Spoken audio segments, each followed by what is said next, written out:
Introduction. "You, miss, are no lady," Rhett Butler said. "But ladies rarely interest me, and I cannot understand. My dear Miss O'Hara, what a wild and hot-blooded girl, like you can find to like about the handsome but very boring Mr. Wilkes." The story of Gone with the Wind begins in April 1861 in the southern part of the United States. Every young man for miles around is in love with 16-year-old Scarlett O'Hara. But Scarlett can think of no one but Ashley Wilkes, the handsome, intelligent, perfect Southern gentleman. He is planning to marry Melanie Hamilton, but Scarlett will do anything to make him love her. But although Ashley loves Scarlett, he knows that they are wrong for each other. They are just too different. As Scarlett's father tells her, the Wilkes family enjoy reading books, going to Boston and New York to see paintings and hear music. Scarlett, on the other hand, is a wild and hot-blooded girl, in the words of Captain Rhett Butler. Rhett, an older man with a dark past, likes the fire in Scarlett's character and is amused by her selfishness. He is nothing like the gentlemanly Ashley, but he is clever, handsome, and charming. He understands Scarlett and wants her for himself. But as the winds of war begin to blow, Scarlett learns that, even for her, there are more important things than the admiration of men. Scarlett has to use all her cleverness and strength to stay alive. Scarlett is a very confident, selfish young woman. She will do anything to get what she wants. But she is not completely without feeling for others. And neither is Rhett. In fact, although they fight almost every time they meet, Scarlett and Rhett find that they have more similarities than differences in their characters. The story of Scarlett O'Hara, Ashley Wilkes, and Rhett Butler is one of the greatest love stories ever told. It is also a story of the American Civil War and the death of the lifestyle of the Old South after that terrible war. That is the meaning of the title. The war sweeps through the southern state of Georgia like a wind destroying everything in its path. After the war, the Old South has gone with the wind. Before the war, Georgia and the other southern states of the U.S. were very different from the northern states. In the North, great cities were growing up, there were many factories, and the economy was moving towards a modern age. In the South, there were very few factories. Cotton was grown in a hot southern climate and was very important for the southern economy. Most people's lifestyle still centered on farms and big cotton plantations. Southern society was old-fashioned. It was important to be a gentleman or a lady, and a man should ride and shoot well. Black slaves were still used for the hot work in the cotton fields and in people's homes. Gone with the Wind shows us a romantic view of life in the Old South.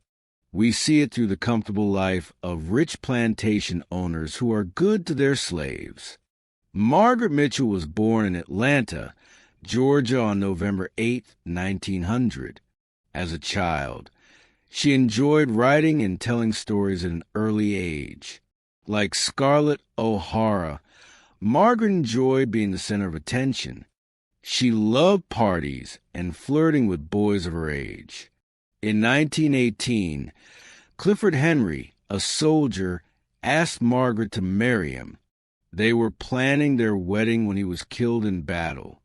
It was a terrible blow for Margaret. Mrs. Mitchell took her daughter to Massachusetts, where Margaret went to Smith College. It was the last time Margaret saw her mother, who soon after became ill and died in January 1919. Margaret decided to leave college and stay at home to look after her father. Her first marriage in 1922 was a very unhappy one and did not last. Her husband was in some ways like Rhett Butler, and some people think that she was thinking of him when she wrote her book in later years. Margaret went to work as a writer for the Atlanta Journal-Sunday magazine and continued in that job for 4 years. In July 1925, she married John Marsh, a friend of her first husband. After she broke a bone in her lower leg in 1926, John made a suggestion to her. He thought she should spend her time writing a book. She did, and the result was Gone with the Wind. It took her 10 years to finish it, and she did not think it was very good. She did not want to show it to anybody at first. But when it finally appeared, so many people wanted to meet her that she had to hide. Gone with the Wind was the only book Margaret Mitchell wrote. When she died on August 16, 1949, killed by a speeding taxi, the people of Atlanta lost a valuable member of their city. Margaret's generous work helping the sick had made her a much-loved citizen. She gave so much to her city and did much good during the years of World War II. Today, there's a special building in Atlanta to celebrate Margaret Mitchell's life. The Civil War background of the story is one that she knew well from the stories of old family members. Her grandmother, for example, was the daughter of a plantation owner and remembered the life of the Old South well. They also remembered well the terrible 4-year Civil War, in which nearly 1 million Americans died. The American Civil War, 1861 to 65, started mainly because the 13 southern states did not want to stay in the United States after Abraham Lincoln became president. They wanted to become a separate country from the northern states. These 13 states were Virginia, North Carolina, South Carolina, Georgia, Tennessee, Arkansas, Texas, Louisiana, Mississippi, Alabama, Florida, Missouri, and Kentucky. The U.S. government in the North wanted to change the South and free all slaves. The South did not want the Yankees in the North to tell them what to do. So these states left the United States in 1861 and called themselves the Confederate States of America or the Confederacy. When the Civil War began, the Confederates believed they would win. The men of the South knew how to ride and shoot better than the Yankee City boys. But the population of the southern states was only 9 million, while the North's was 22 million. And, as Rhett Butler knew from the start, there were no factories in the South for making guns, and the South had no fighting ships. At first, things went well for the South. The Confederate General Robert E. Lee took some northern cities. But the Battle of Gettysburg, July 1st to 3rd, 1863, changed the South's dreams. It was a very bloody battle, and it ended General Robert E. Lee's successes. General Meade's northern soldiers won after taking the railway lines, weakening Lee's control.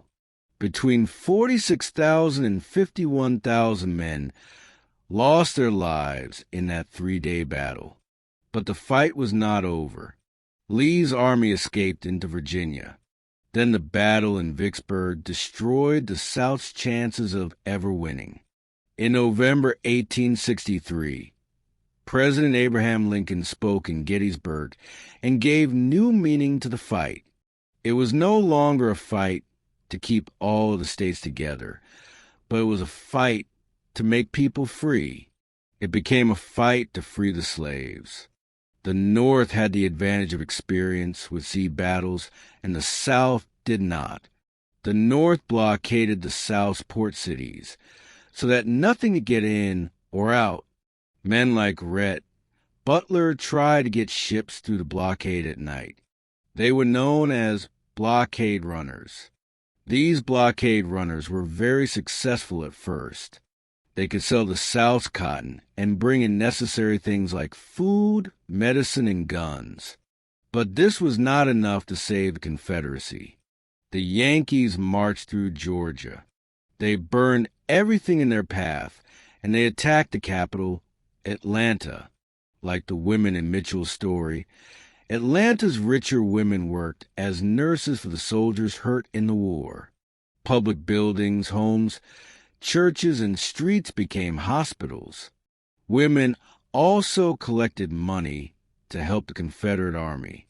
They sold things to get money. They collected clothes, medicine, and food for the soldiers, too. When the South finally lost the war, Atlanta's population was reduced from around 10,000 to only about 3,000. Gone with the Wind reached the bookshops in 1936 and sold over 1 million copies in its first 6 months. It won the famous Pulitzer Prize and then became even more famous as a film in 1939. The book is now one of the world's bestseller stories of all time. The 1939 film by David Selznick had some of the biggest film stars of the day, including Clark Gable as Rhett Butler, Vivien Leigh as Scarlett O'Hara, Leslie Howard as Ashley Wilkes, and Olivia de Havilland as Melanie. It ran for 3 hours and 39 minutes. It is probably one of the most watched films ever, and people love it today as much as they did in 1939. Chapter 1. News of a Wedding. Scarlett O'Hara was not beautiful, but men did not realize this when caught by her charm as the Tarleton twins were. Her eyes were green, and her skin was that soft white skin which Southern women valued so highly, and covered so carefully from the hot Georgia sun with hats and gloves. On that bright April afternoon of 1861, 16-year-old Scarlett sat in the cool shadows of the house at Tara, her father's plantation. Stuart and Brent Tarleton sat each side of her. They were friendly young men with deep red-brown hair, and were clever in the things that mattered in North Georgia at that time, growing good cotton, riding well, shooting straight, and behaving like a gentleman. Don't you too care about being sent home from the University of Georgia for bad behavior? Scarlett was saying. The war will start soon, said Brent. You didn't think we'd stay in university with the war going on, did you? There isn't going to be a war, said Scarlett, looking bored. Ashley Wilkes and his father told Pa just last week that our men in Washington will come to an agreement with Mr. Lincoln about the Confederacy. Anyway, the Yankees are too frightened of us to fight. And if you say war once more, I'll go inside the house and shut the door. They looked across the red earth of Gerald O'Hara's land, which stretched away as far as the eye could see. The White House was like an island, sitting in a wild red sea, the earth blood colored after the rains of recent weeks. Scarlett, you'll promise to dance with us at the party at 12 Oaks tomorrow, won't you? Said Brent. If you do, we'll tell you a secret, said Stuart. What secret? Asked Scarlett. Who told you? Miss Pitapat Hamilton, Ashley Wilkes' cousin who lives in Atlanta. Charles and Melanie Hamilton's aunt, said Stuart. She said that we'll hear news of a wedding tomorrow night at the party, said Brent. Oh, I know that, said Scarlett, disappointed. It's about Charlie Hamilton and Honey Wilkes.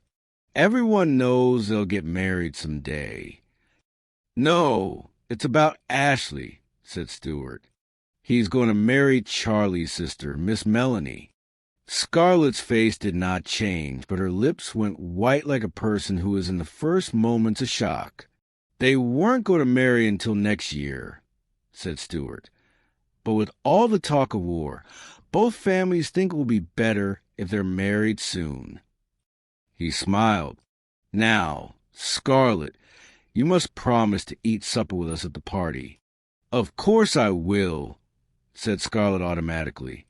And give us plenty of dances? Yes. She spoke as if in a dream. And sit with us at lunch, too? Said Brent. What? Said Scarlett. Oh, yes, of course. The twins were unable to believe their good luck. They talked on about the dance, and Ashley Wilkes and Melanie Hamilton. They laughed and joked and waited for Scarlett to invite them to supper, and it was some time before they realized she was not listening to them. Scarlett watched the twins ride away. Ashley was going to marry Melanie Hamilton. Oh, it couldn't be true. It was all a mistake. Ashley was in love with her, not Melanie. Mammy came out of the house. She was a big old Negro who loved Ellen O'Hara and her family. "Are the gentlemen gone?" she asked. "Why didn't you ask them to stay to supper?" "I didn't want to listen to them talking to Pa about the war all through supper," said Scarlett. "You just aren't polite, Miss Scarlett," said Mammy. "Now come into the house before you get cold." "I want to watch the sun go down," said Scarlett. "I'll sit here until Pa comes home. Just fetch me a light coat, Mammy." Mammy went back into the house, and Scarlett made a sudden decision. "I'll go and meet Pa," she thought. "He'll be coming back from 12 Oaks soon, and he'll know about Ashley." As a child, Scarlett had not given Ashley Wilkes a single thought.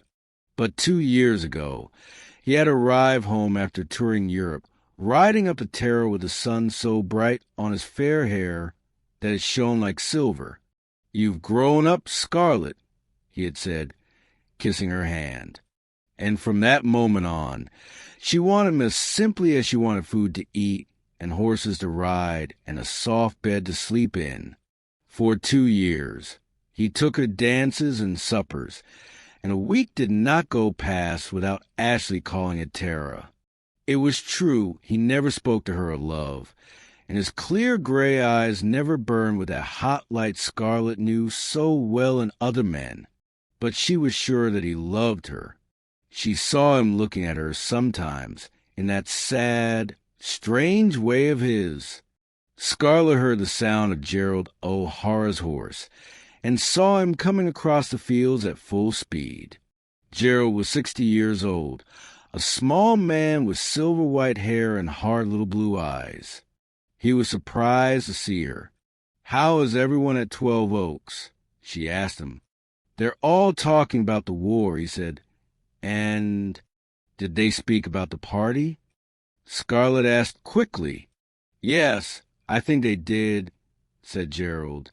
"Miss Melanie Hamilton and her brother Charles have come from Atlanta and—" "Oh, so she did come." Scarlett's heart became heavy. Was Ashley there, too? Yes, he was. Gerald looked closely at his daughter. "That's why you came to meet me, isn't it? Why didn't you say so before? Now what's all this about you and Ashley?" "There's nothing, Pa," she said. "Has he asked to marry you?" "No," said Scarlett quietly. "And he won't," said Gerald. "John Wilkes says that Ashley is to marry Miss Melanie. They'll tell everyone tomorrow." A pain cut across Scarlett's heart, and she found it hard to breathe. Her father watched her and looked uncomfortable. "Have you run after a man who's not in love with you?" "No," said Scarlett. "You're lying," said Gerald, then went on in a kind way. "There are lots of other young men. Scarlett, I want you to be happy, and you wouldn't be happy with him." "Oh, I would. "The Wilkes are different from other people," said Gerald. "They marry their cousins and keep their strangeness in the family. Look how they read books and go to Boston and New York to see paintings and hear music." "Nobody rides a horse better than Ashley," said Scarlett. "Oh, yes. Ashley can ride and drink with the best of men, but he cares nothing about those things," said Gerald. "Now listen, there are other fine boys to marry, Scarlett, and when I'm gone, I'll leave Tara to you and—" "I don't want Tara," cried Scarlett, angrily. Plantations don't mean anything when she was to say when you don't have the man you want, but Gerald's shout stopped her. "Not mean anything. Land is the only thing in the world that does mean anything, he cried. It will come to you, Scarlet, this love of the land. It's in your blood, and there's no denying it. He held her arm as they walked towards a house. I'll not worry your mother with this, and nor must you. They met Ellen O'Hara at the door. She was carrying the black bag in which she always kept the medicine she used for the slaves. Mammy was with her, and did not look pleased. Mr. O'Hara, Ellen said, a baby is dying at the Slattery house, and Mammy and I are going to see what we can do. The Slatterys, shouted Gerald. Those white trash. She is always nursing Negroes and white trash who could look after themselves, said Mammy, annoyed. Take my place at supper, Scarlet, said Ellen, touching her daughter's cheek. She was a tall woman with a quiet, gentle voice and a warm smile that charmed everyone. There was something magical about her mother's touch, thought Scarlet, and for a moment forgot all about Ashley. But later an idea came to her. Ashley doesn't know I love him, she thought. He thinks I love Brent or Stuart, and he's marrying Melanie because he thinks he can't have me. I must tell him. Then we can run off to Jonesboro and get married. By this time tomorrow night, I might be Mrs. Ashley Wilkes. Chapter 2. Rhett Butler. Early the next morning, Gerald told his plantation manager, Jonas Wilkerson, to pack his things and leave. Jonas, Ellen had discovered, was the father of Emmy Slattery's dead baby, and now Ellen would not have him working at Terra. Jonas was a Yankee and hated all Southerners, and he was angry at losing the best manager's job in the neighborhood. Ellen told Gerald that she was not going to party at 12 Oaks. I must check Jonas's figures in the plantation books, she said. Mammy wouldn't stay and help me. So Gerald rode on his horse beside the carriage that took Scarlet and her two sisters down the road to 12 Oaks. Scarlet thought about her plans to marry Ashley. No one must suspect anything, she thought. So I'll flirt with every man there, from old Frank Kennedy to shy Charlie Hamilton. It will be cruel to Ashley, but it will make him want me more. I don't know why you look so happy this morning, said her sister, Sue Ellen, looking at Scarlet. You know Ashley's going to marry Melanie. Pa said so, and I know you love Ashley. Sue Ellen, that's not true, said Corinne, the youngest of the three. It's Brent that Scarlet cares about. The whole family knew that Corinne loved Brent Tarleton, but he never gave her a thought except as Scarlet's baby sister. I don't care about Brent, said Scarlet, smiling, and he doesn't care about me. He's waiting for you to grow up. Corinne went red in the face. Oh, Scarlet, is he really? She said. They went over the hill and saw 12 Oaks. The house was white and beautiful under the blue sky.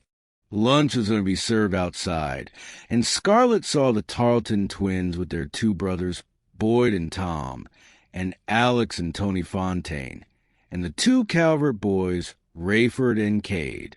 Good. Everyone is here, thought Scarlet.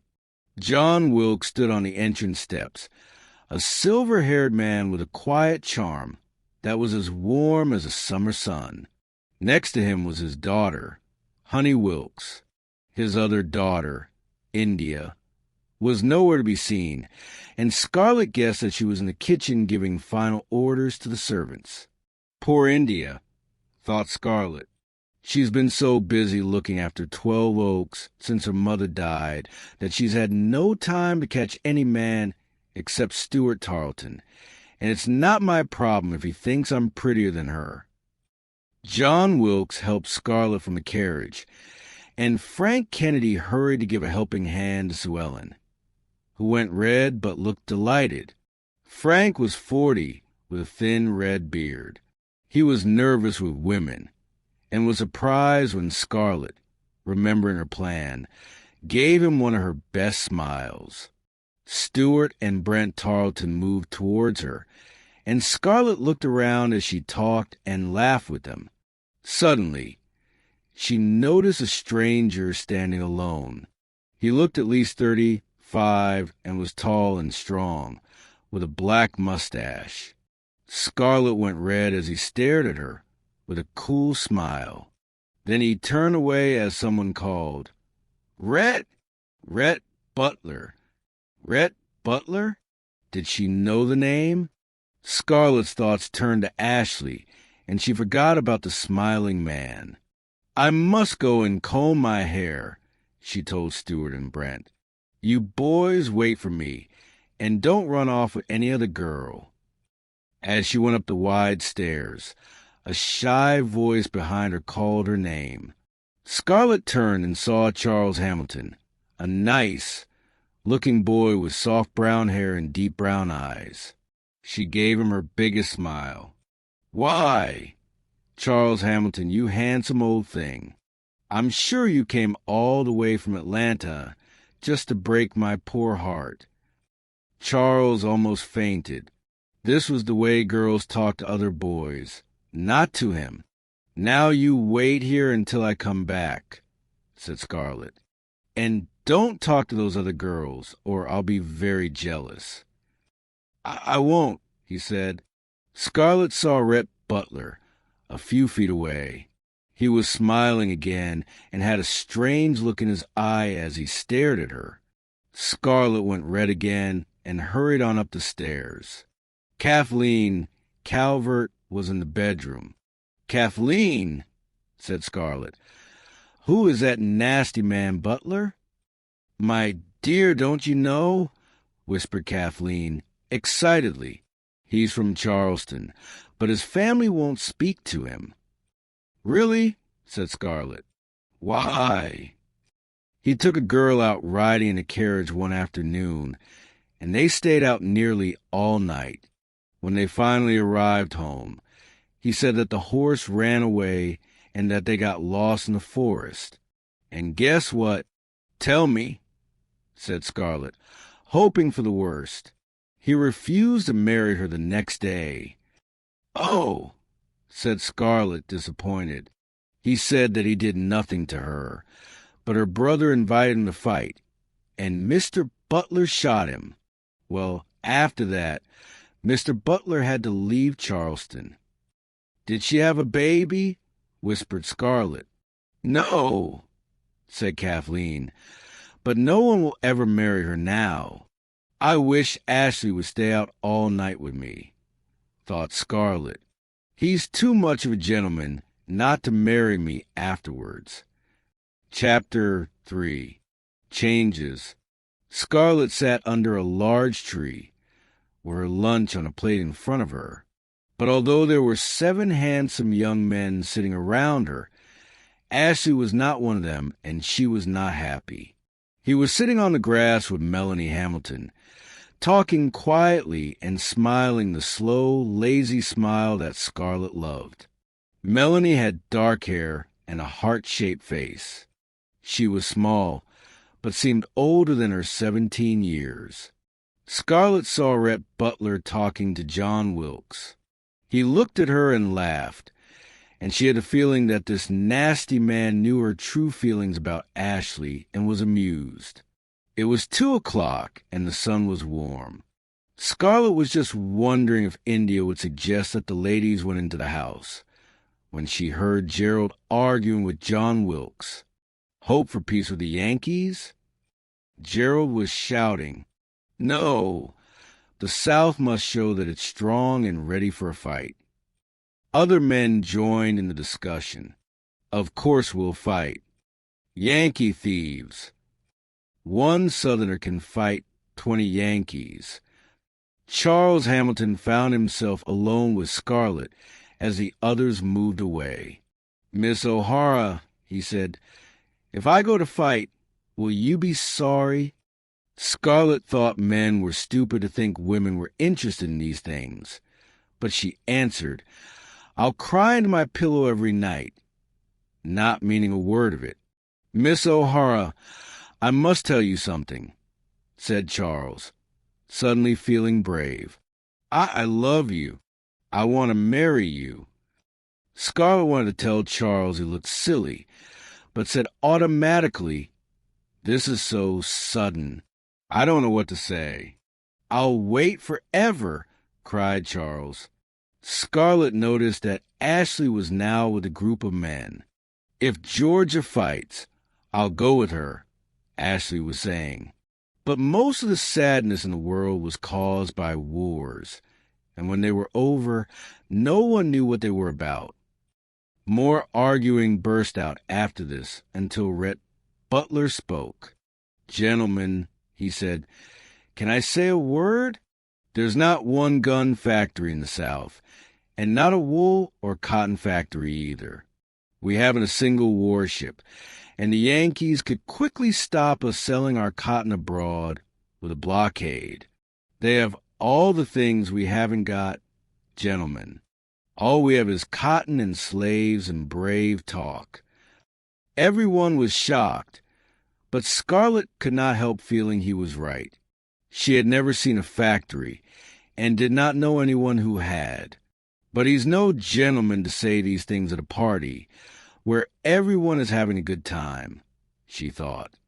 It was late afternoon, and the ladies were resting in the 6th grade. Bedrooms at 12 Oaks, to be ready for the dance that evening. They had their dresses off, and most were asleep. Scarlett checked that Melanie was lying down next to Honey Wilkes before she quietly left the room and went down the stairs. From a window, she saw Ashley drinking and talking with a group of men on the step outside. She walked silently across to the library.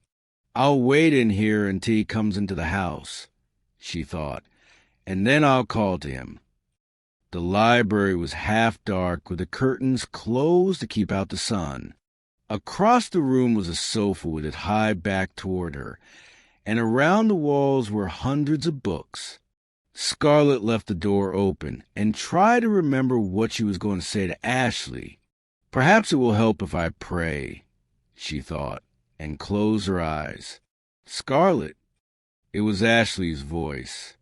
She opened her eyes and saw him looking at her from the doorway. "Are you hiding from Charles or the Tarletons?" he said.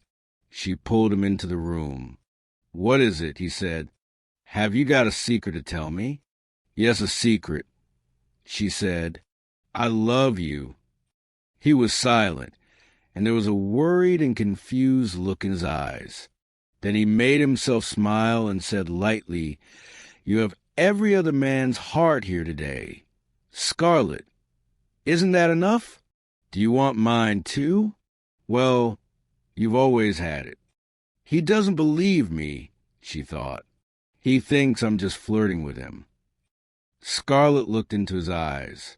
"Ashley, tell me you love me, my dear," she cried. He put his hand across her lips. "Don't say these things." "But I love you," she cried, "and I know you love me. Ashley, you do care, don't you?" "Yes," he said quietly. "I care." "And you do want to marry me?" she said. "I'm going to marry Melanie," he replied. He took her hands in his. "How can I make you understand, Scarlett? Love just isn't enough when two people are as different as we are." "But you said you cared for me," said Scarlett. "I was wrong to say it." She began to get angry. "You're afraid to marry me," she said, her voice getting louder. "You'll marry that stupid little fool who can only say no and yes." Ashley's face went white. "Stop," he said. She pulled away from him. "I'll hate you until I die," she shouted, and she hit him hard across the face. He said nothing, but lifted her hand to his lips and kissed it. Then he was gone, and the memory of the sad and hopeless look on his face would stay with her until the day she died. Scarlet began to shake. Now he'll hate me, she thought. Every time he looks at me, he'll remember me saying all those things. She began to feel hot all over. Did other people know how she felt about Ashley? Was everyone laughing at her? Her hand dropped to a little table next to her, and her fingers closed around a pretty glass bowl. She picked it up and threw it wildly across the room. It missed the top of the sofa, but crashed against a wall beyond. "This," said a voice from the other side of the sofa, "is too much." A man had been lying on it, but now he stood up. It was Rhett Butler. Scarlet almost fainted. "Sir," she said, "you are no gentleman to listen to other people's conversations." "And you, miss, are no lady," he said. "But ladies rarely interest me, and I cannot understand. My dear Miss O'Hara, what a wild and hot-blooded girl, like you can find to like about the handsome but very boring Mr. Wilkes." "You aren't good enough to clean his boots," she shouted. He laughed. "And you were going to hate him all your life." She wanted to kill him, but she walked out of the room and pulled the heavy door shut behind her with a crash. A horse came fast toward the house, its rider low over the animal's back. Excitement was in every line of the man's face as he jumped down. The other men crowded round him, and he spoke quickly. Suddenly, Stuart Tarleton gave a shout. Scarlet saw these things through a window as she went quietly back up the stairs. Somebody's house must be on fire, she thought. She went on to the bedroom and was about to open the door when she heard voices inside. Scarlet flirted with every man here today. Honey Wilkes was saying. She was certainly going after Charles, and you know Charles and I are going to be married. "Are you really?" whispered other voices excitedly. "Yes, but don't tell anybody yet," said Honey. "But there's only one person Scarlet cares about, and that's Ashley." "Honey, you know that isn't true," said Melanie, "and it's so unkind to say it." "It is true. Scarlet took Stuart from India, and today she tried to take Mr. Kennedy from Sue Ellen. And Ashley—" Scarlet ran back down the stairs. "I must get home," she thought. But when she was on the steps outside, she stopped. She couldn't go home. She couldn't run away and show them how ashamed she was feeling. It would only make things worse. She hated them. She hated Ashley. She hated Everynell. "I'll stay and make them sorry," she thought. "I will." She turned toward the house and saw Charles Hamilton. "Do you know what's happened?" he cried. She said nothing, only stared at him. "Mr. Lincoln called for soldiers," he said. 75,000 of them. Of course, it will mean fighting, Miss Scarlet. But don't you worry. It'll be all over in a month." Scarlet was only half listening. "He has plenty of money," she was thinking.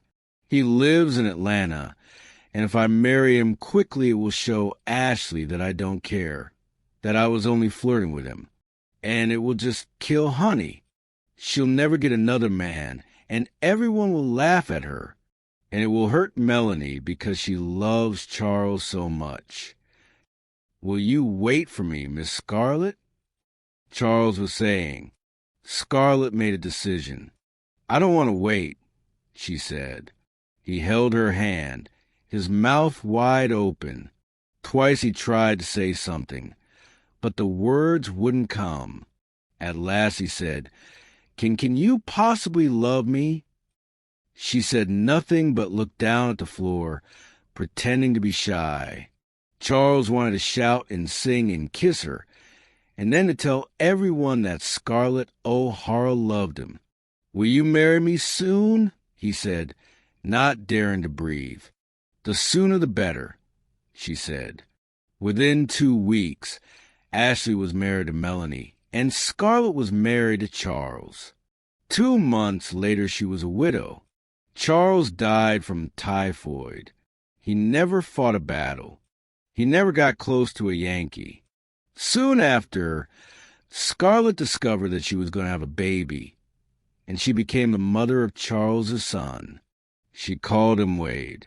She did not love or want the child, and it did not seem possible that he was hers. Every time she thought of Ashley, she cried and went back to her bed and refused to eat. Ellen tried to help but failed.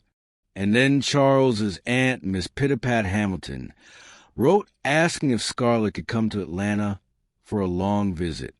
She and Melanie wanted very much to see Charlie's dear little baby. So Scarlett went to Atlanta with Wade and Prissy, her young slave. She did not want to go, but any change was welcome. Chapter 4. Atlanta. The war was making Atlanta a busy city. Trains thundered in and out, and the narrow, muddy streets were full of army wagons and ambulances. Scarlett rode from the railway station in Miss Pitapat's carriage with Uncle Peter, a tall, thin Negro who was Aunt Pitty's old slave. She saw a tall, handsome woman in a bright-colored dress, and with hair so red that it couldn't possibly be the real color. "Who is that, Uncle Peter?" she whispered. "I don't know," said Uncle Peter, looking away quickly. "Yes, you do. Who is she?" "Belle Waddling," he said after a moment. "Miss Pitty ain't going to like you a skin questions about women like that." Scarlett was suddenly shocked. She must be a bad woman, she thought, staring. She had never seen a prostitute before. Miss Pitapat's red brick house was on Peachtree Road, and Aunt Pitty was waiting excitedly on the front step. Melanie was with her, and Scarlett saw the loving smile of welcome on the little heart-shaped face, and felt a rush of dislike. Ashley, but Atlanta was more interesting than Tara, and she was busy nursing at the hospital with Mrs. Meade, the doctor's wife, and other women. All married women in Atlanta nurse the soldiers, and most were glad to do it. But Scarlett was a nurse only because she had to be.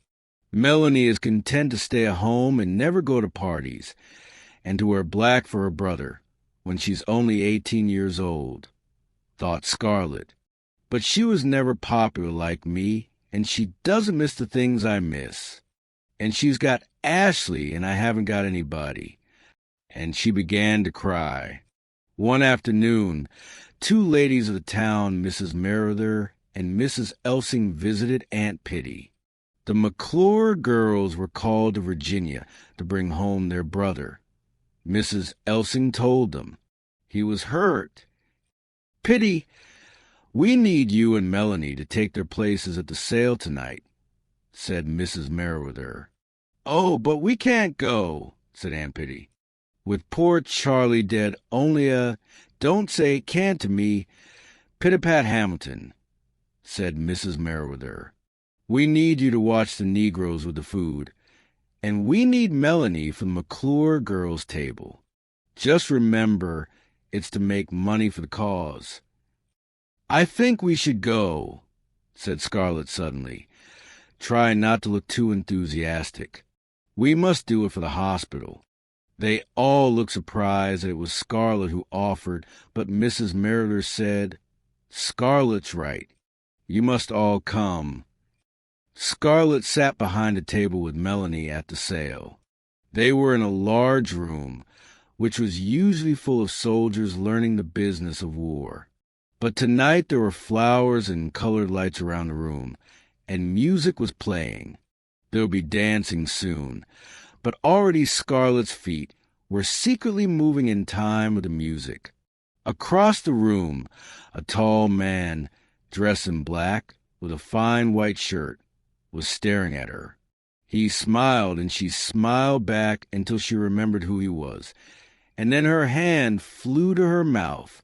It was Rhett Butler, and now he was coming over. "I did not think you would remember me, Miss O'Hara," he said. There was laughter in his eyes, and Scarlett's face went bright red as she remembered their last meeting. Melanie turned at the sound of his voice. "Oh, it's Mr. Rhett Butler, isn't it?" she said, smiling. "I met you, at 12 Oaks," he finished for her. "What are you doing so far from Charleston, Mr. Butler?" "Business," he said. "I find I must not only bring things into your city, but must also stay here to sell them." Melanie gave him a delighted smile. "You must be the famous Captain Butler we've heard so much about, the blockade runner. Scarlett, what's the matter? Are you feeling faint?" Scarlett sat down on a chair. Of all the people come here, she was thinking, why did he have to come? "It's quite warm in here," Rhett was saying. "Can I take you across to a window, Miss O'Hara?" "No," said Scarlett, so rudely that Melanie stared. "She's not Miss O'Hara any longer," said Melanie, smiling in a kind way. "She is Mrs. Hamilton and my sister now." "Oh," said Rhett, looking closely at Scarlett. "And are your husbands here tonight?" "My husband is in Virginia," said Melanie, proudly. "But Charles is—" she could not go on. "Charles is dead, said Scarlett. "My dear ladies," said Rhett, "I'm so sorry. But to die for one's country is to live forever." Melanie smiled at him through her tears while Scarlett felt herself hating him. He doesn't mean a word, she thought. Melanie forgot about Captain Butler and Scarlett as customers crowded round her table. Scarlett sat quietly on her chair, wishing that Captain Butler was back on his ship. "Has your husband been dead long?" he asked her. "Yes, almost a year." "And this is the first time?" "I know it looks strange, she said, but the McClure girls couldn't come, so Melanie and I came. For the cause, he finished for her. "Why does he make it sound so cheap?" thought Scarlett. When Mrs. Merrider spoke of the cause, she spoke proudly. Scarlett wanted to tell him this, but then remembered she was only here because she was tired of sitting at home. He seemed to guess her thoughts, because he said, "Would you be here if the Confederacy didn't need you, Mrs. Hamilton?" "Of course not," said Scarlett. "People would think I hadn't loved." And she stopped. She could not pretend to him that she had loved Charlie, not after the things he had heard in the library at 12 Oaks. He moved close to her. "Don't worry," he whispered. "Your guilty secret is safe with me." "How can you say those things?" she said angrily. But then she looked at him, saw the laughter in his eyes, and realized he was joking with her, and she found herself laughing, too. Several people near them were shocked to see Charles's widow laughing with a strange man, and began to whisper about it. Dr. Meade called for everyone to be quiet. "Gentlemen," he said, "if you want to dance with a lady this evening, you must pay for her. Remember, all the money is for the cause." The young girls whispered excitedly, while the men laughed. "Oh, if only I could wear an apple-green dress and have flowers in my hair," thought Scarlett. 20 men would fight to dance with me and pay their money to the doctor. Rhett Butler was watching her. Suddenly he called out, "Mrs. Charles Hamilton, $150 in gold." Scarlett was so surprised she could not move. Everyone looked at her, and she saw the doctor whisper to Rhett Butler, probably telling him that widows could not dance. "Another one of our young ladies, perhaps?" said Dr. Meade. "No," said Rhett. "Mrs. Hamilton." "Impossible," said the doctor. "Mrs. Hamilton will not." Yes, I will." Scarlett heard herself shout. She saw the shocked faces of Melanie and the older women. She saw the surprised and annoyed faces of the younger girls. But Scarlett didn't care. She was going to dance again. I'm doing for the cause," Scarlett told Rhett, and he began to laugh. "Stop laughing. Everyone is looking at us." "Do you care if people talk?" said Rhett. "No, but well, a nice girl is supposed to care." She changed the subject. "Tell me, do you have a lot of money?" "What a rude question, Mrs. Hamilton," he laughed. "But the answer is yes, and I'll make $1 million on the blockade.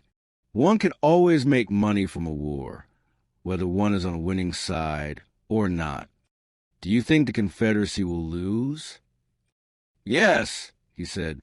"Oh, well, these things bore me," said Scarlett. "Captain Butler, don't hold me so tightly. People are looking." "If no one was looking, would you care?" he said, smiling. "Captain Butler," she said, pretending to be shocked, then added, "You dance very well for a big man, but it will be years and years before I'll dance again." "I'll offer more money for you in the next dance," he said, "and the next, and the next." "Oh, it's the end of the music," said Scarlett.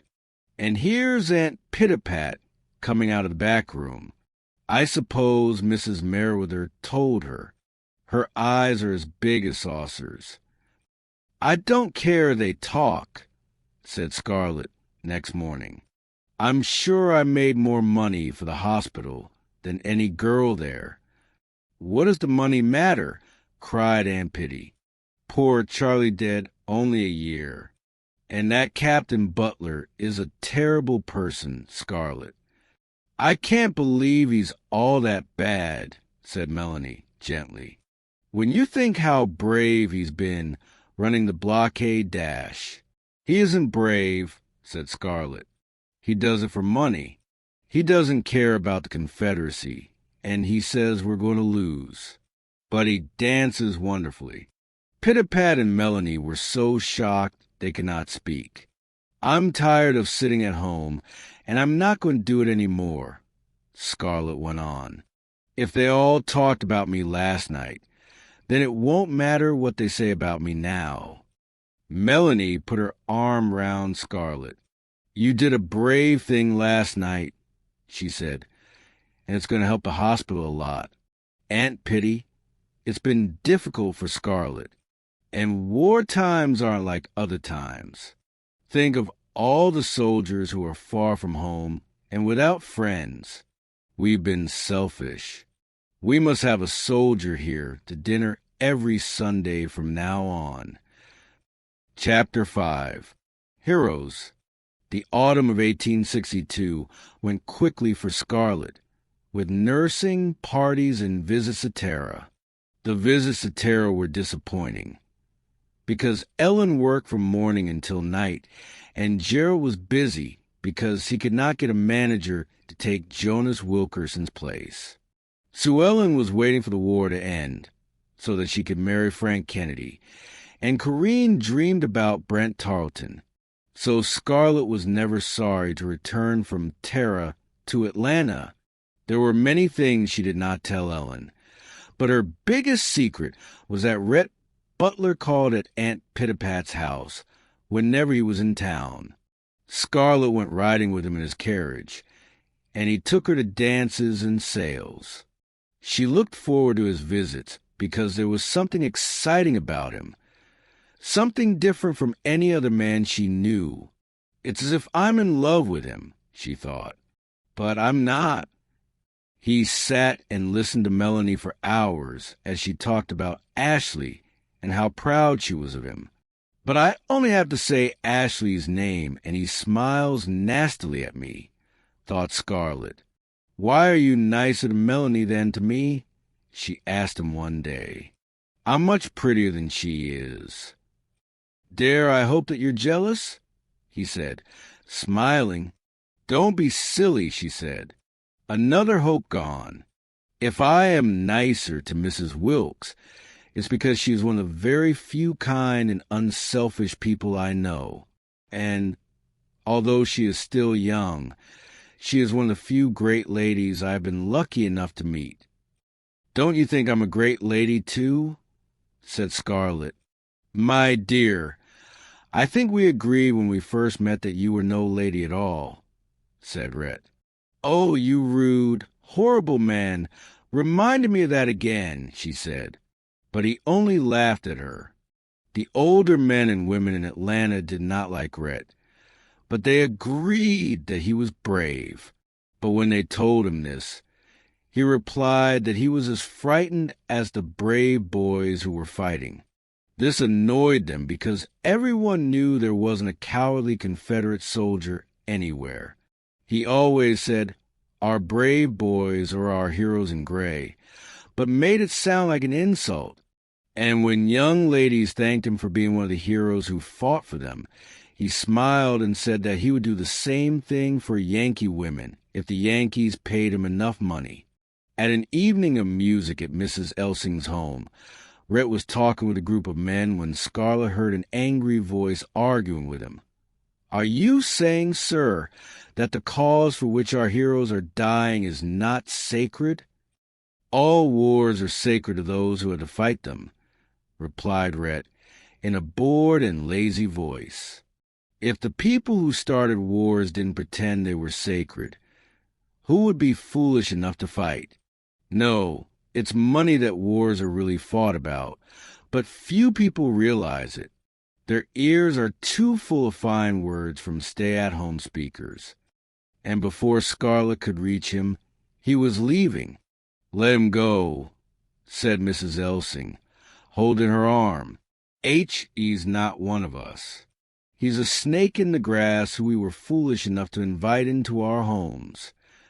Later, Mrs. Merrider rode home in Aunt Pitty's carriage, and immediately said what she thought. He insulted us all in Confederacy, too, she said, saying that we were fighting for money, saying that our leaders have lied to us. Pitty, you must never let that man into your house again. She turned to Scarlett and Melanie. And I don't want to hear you two girls speaking to him again, Melanie. What's the matter? Melanie was white, and her eyes were wide open.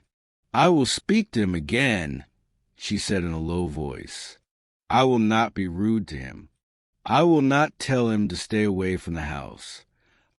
Mrs. Merrider's mouth fell open, and Aunt Pitty's did the same.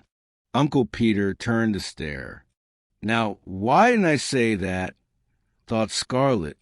Melanie's hands were shaking, but she went on quickly. I won't be rude to him because of what he said, because it's what Ashley thinks. Melanie Hamilton, that's a lie, said Mrs. Merrider. There was never a Wilkes who was a coward. I never said Ashley was a coward, said Melanie. I said, he thinks what Captain Butler thinks, and he does, but he says it differently. In his letters, Ashley says we should not be fighting the Yankees. He says war isn't wonderful or sacred or any of those things. It's just dirty and useless and a terrible waste of men's lives. Scarlett said nothing. She was shocked to realize anyone as perfect as Ashley could think the same as a man like Rhett Butler. They both understand what is true about the war, she thought. But Ashley will fight and die for it, and Rhett won't. I think that shows Rhett is sensible. It was all very confusing. Chapter 6. Missing. In the early part of 1863, the war went well for the Confederacy, but on the 4th day of July, there was news about hard fighting in Pennsylvania, near a little town called Gettysburg. The news came slowly, and fear began to spread across the town. Mothers prayed that their boys were not in Pennsylvania, but those who knew their relations were fighting next to Dr. Meade's son, Darcy, said they were proud for them to be in the big fight that would win the war. in Aunt Pitty's house. The three women looked into each other's eyes with fear. Ashley was fighting with Darcy. People waited outside the newspaper office for news. Scarlett, Melanie, and Aunt Pitty came and waited in their carriage. Scarlett saw Mrs. Meade with her youngest son, Phil, waiting for news of Darcy. Then the crowd began to move as Rhett Butler came through on his horse. "The first list will be out soon," he said. "Yes, look." The side window of the newspaper office opened and a hand came out. In it were the lists of the dead, long, narrow pieces of paper with the names close together. The crowd began to fight for them, and there were shouts of, "Let me through." Rhett got off his horse and pushed his way forward, his heavy shoulders above the rested crowd. Then he was back with 5 or 6 lists in his hand. He gave one to Melanie, and the others to the ladies in the carriages near him.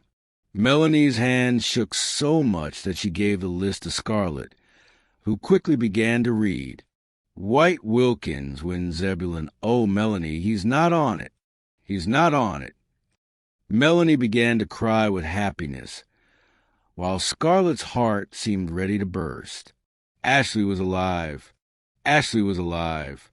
Mrs. Meade sat in her carriage and looked across at Melanie. "Darcy won't need those new boots now," she said. "Oh, my dear!" cried Melanie, and jumped from her carriage. "Mother, you've still got me," said Phil. "And if you'll just let me, I'll go and kill all the Yankees." "No!" cried Mrs. Meade. "Phil Meade, don't talk like that," said Melanie, climbing in with Mrs. Meade. "Drive us home. Captain Butler. Can you tell the doctor? H.E.'s at the hospital." Scarlett looked at the list again. So many names from Atlanta and from all of Georgia. Calvert Fontaine Monroe. And surely there couldn't be 3 Tarletons. But there were.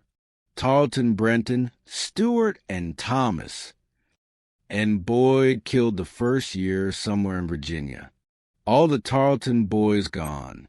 "I'm sorry, Scarlett," said Arhet. "Many of your friends?" "Yes," she said. "Oh, Rhett, why do there have to be wars? Why didn't the Yankees just pay for the Negroes? Or why didn't we just give them the Negroes for nothing?" "It isn't about the Negroes, Scarlett," he said. "They were just the excuse. There'll always be wars because men love wars." He turned away. "Now, I'm going to find Dr. Meade."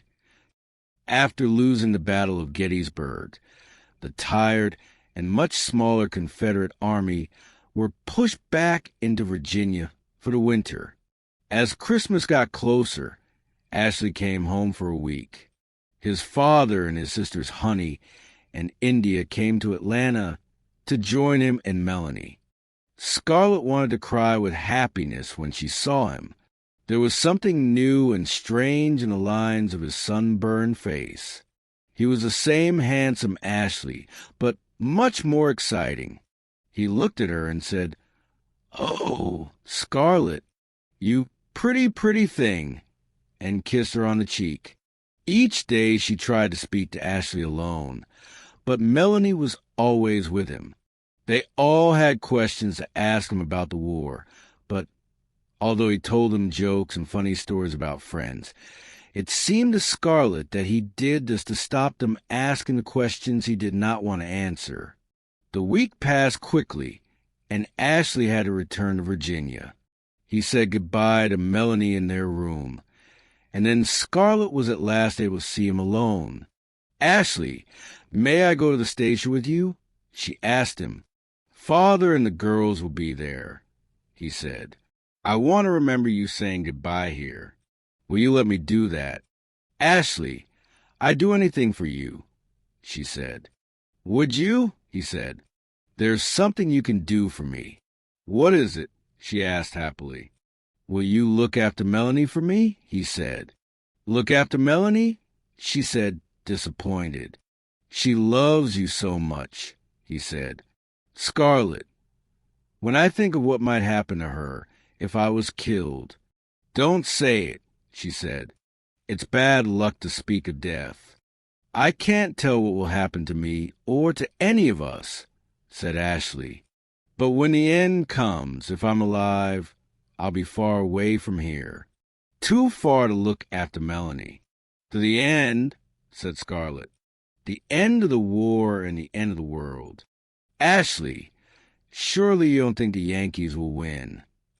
All this week I've talked lies. He said, I didn't want to frighten Melanie or Aunt Pitty. But yes, Scarlett, I think the Yankees will win. Gettysburg was the beginning of the end. I couldn't live if you were dead, she thought wildly. Don't repeat what I've said, he told her. I don't want to frighten the others. You're strong, and it will be good to know that you and Melanie are together if anything happens to me. You will promise, won't you?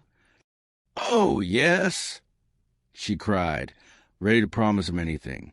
Ashley, I can't let you go away. I can't be brave about it. You must be brave, he said. He took her face in his hands and kissed her lightly. Scarlett, Scarlett, you're so fine and good and strong. So beautiful, not just your sweet face, my dear, but your mind and your body. Oh, Ashley, she whispered happily, waiting for him to say the three magic words, I love you. But they didn't come. Instead, she heard Uncle Peter with the carriage outside. Goodbye, Ashley said softly. Kiss me, she whispered. Kiss me goodbye. At the first touch of his lips on hers, she threw her arms around his neck and pulled him to her. For a moment he held her close, but then quickly pushed her away. No, Scarlett, no, he said in a low voice. I love you, she cried. Ashley, say you love me. She looked into his face, and it was the unhappiest face she was ever to see. Goodbye, he said, his voice a whisper. For the next 2 months, Scarlett was happy. She had felt the quickness of Ashley's heart when her arms went round his neck. She had seen the look on his face. Oh, he loved her. She was sure of this now, and could almost feel sorry for Melanie. But then in March, Melanie said that she was going to have a baby, and a sharp pain cut right through Scarlett. Dr. Meade says it will be here in late August or September.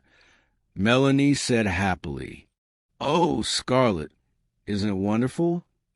Dear God, thought Scarlett, a baby, Ashley's baby.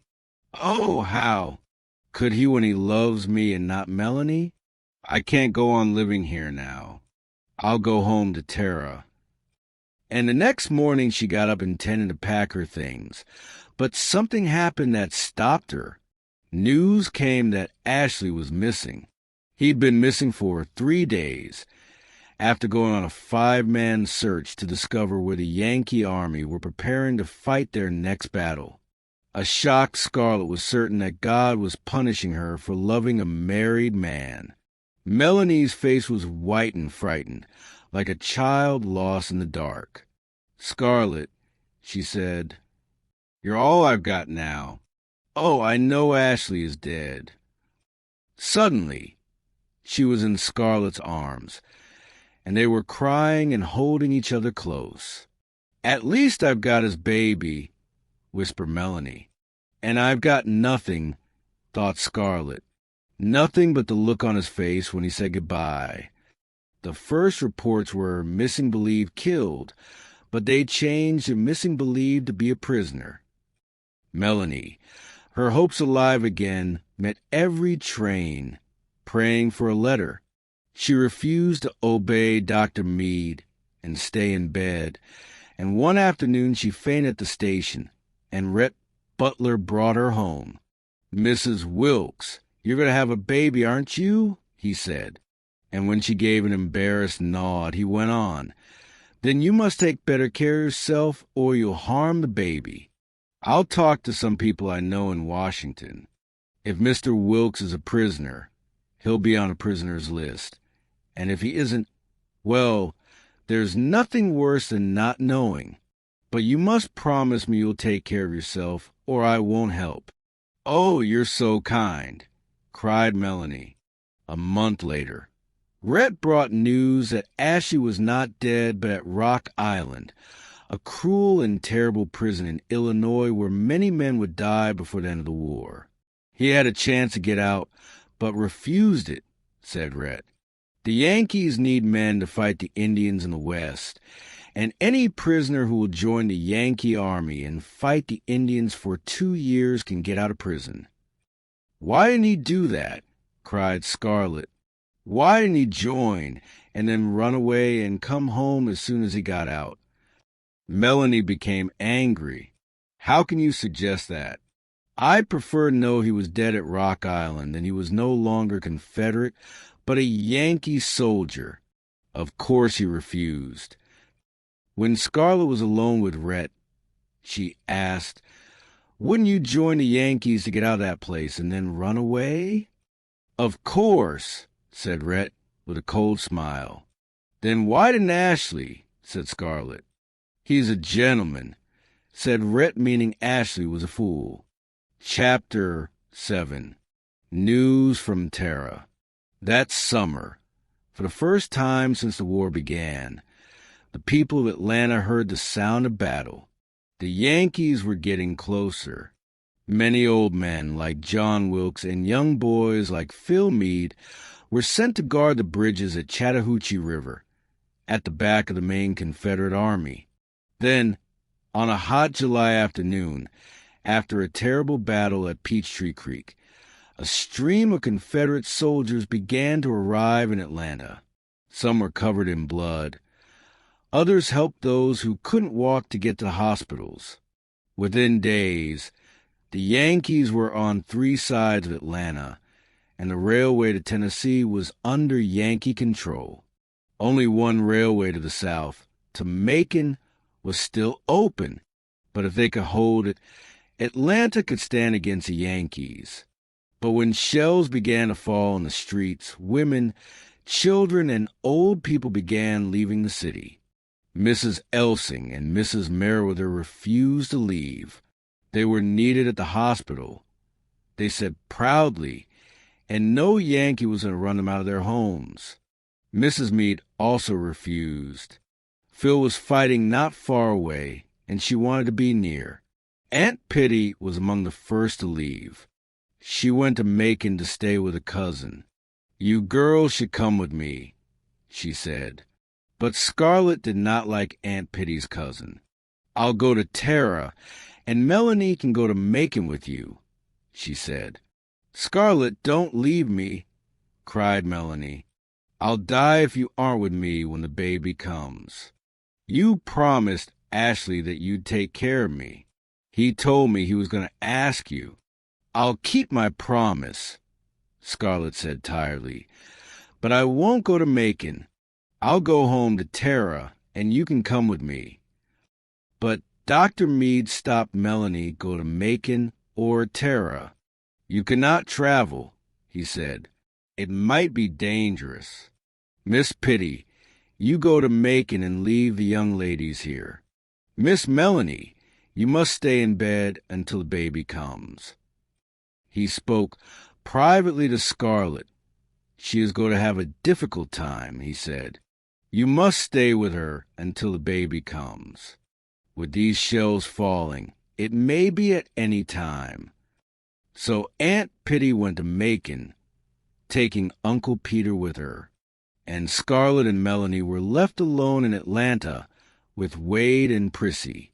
Those first days, Scarlett would not go into the streets. Every time she heard the scream of a shell coming, she rushed to Melanie's room and threw herself on the bed, and the two of them hid their heads in the pillow.